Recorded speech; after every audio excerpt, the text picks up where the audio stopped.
ce que la Rome nous a enseigné, c'est du faux. Le prophète Justin Olaniyan n'est pas passé par 4 chemins pour dénoncer et faire connaître au peuple la vérité de l'évangile selon la vision divine. La définition dit qu'un temple, c'est un espace sacré.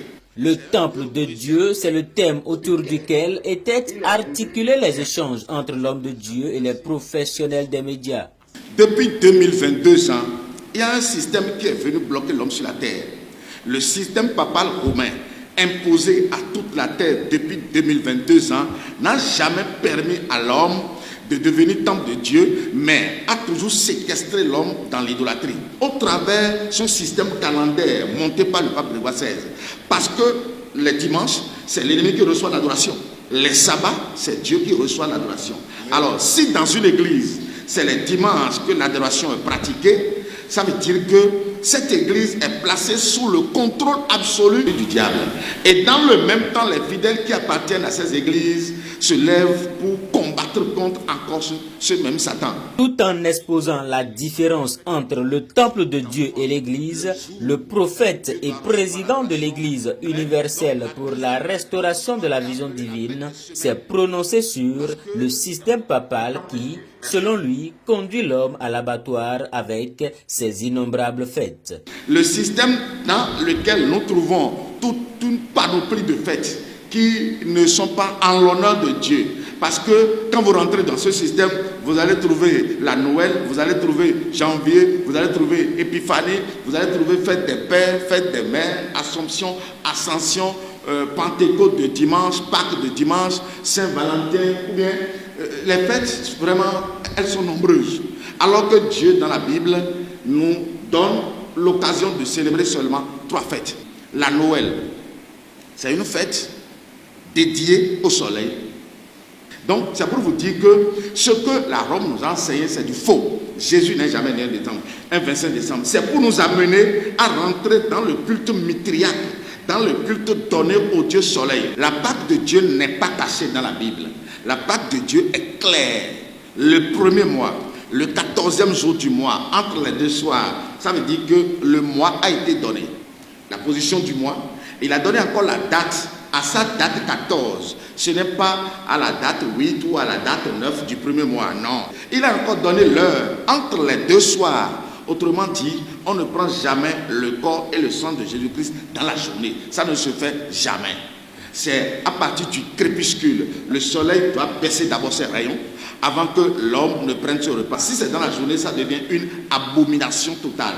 Si c'est janvier qui est le premier mois considéré par Dieu, autrement dit, je crois que toute la terre serait déjà en train de célébrer la Pâque dans le mois de janvier, plus précisément au 14 janvier. Mais personne n'a célébré la Pâque le 14 janvier. Est-ce la Bible qui ment ou c'est le calendrier monté par le pape Grégoire XVI qui ment?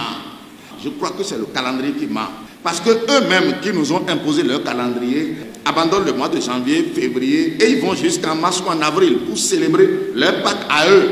Et c'est toujours tombé sur dimanche parce que leur Pâque doit donner toujours gloire et adoration à leur fétiche Janus. Alors, ce que je nous dis, c'est de vous séparer automatiquement et totalement de la célébration des 2 fêtes mondaines programmées par la papauté et qui sont devant nous. Il s'agit de la fête de la Noël et du janvier. La fête de la Noël n'a jamais été une fête qui vient de Dieu. Donc, je lance cet appel fort au monde entier de se retirer de ces célébrations. Parce qu'à Rome, il y a un démon qu'on appelle Janus. C'est ce démon qui naît tous les 25 décembre et il est dédicacé tous les 1er janvier selon la loi mosaïque.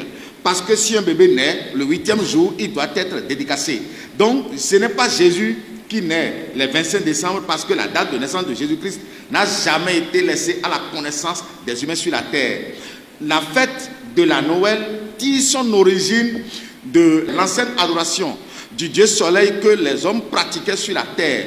Donc, c'est une haute idolâtrie qui est encore programmée pour ceux qui se disent enfants de Dieu. Quand vous dites janvier, c'est un démon à Rome qu'on appelle Janus, et c'est ce démon qui est célébré le 1er janvier. Divinité italique et romaine à double visage, connaissant le passé et l'avenir, de tous ces adeptes, de tous ceux-là qui sont dans son système. La Pâque, la fête des tabernacles et la fête des semaines, encore appelée la Pentecôte, sont les 3 fêtes recommandées par Dieu. La Noël et la fête du Nouvel An sont ainsi des fêtes qui vont à l'encontre de la vision divine.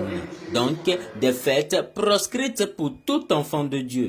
Que personne n'aille dans les églises à ces veillées-là, parce que c'est une veillée de programmation, de haute tuerie. Que personne ne vous amène à manger et vous allez accepter. Parce que le manger qu'on se partage ces jours de festin représente les rituels que nous ramassons sur les fétiches. Le fétiche de la Rome, c'est lui qui est en l'honneur. Ce n'est pas Dieu, le vrai créateur du ciel et de la terre, qui est en l'honneur. Donc, chers amis, retirez-vous et revenez en arrière. Jésus ne s'appelle jamais Noël.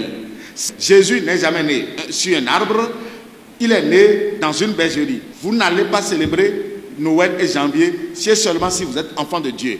La Noël est célébrée par les trompettos de Taman. Ils sont dans leur système et ils ont leur raison. Dieu grand roi, le Dieu des dieux, le Dieu qui se lève et ses ennemis se dispersent.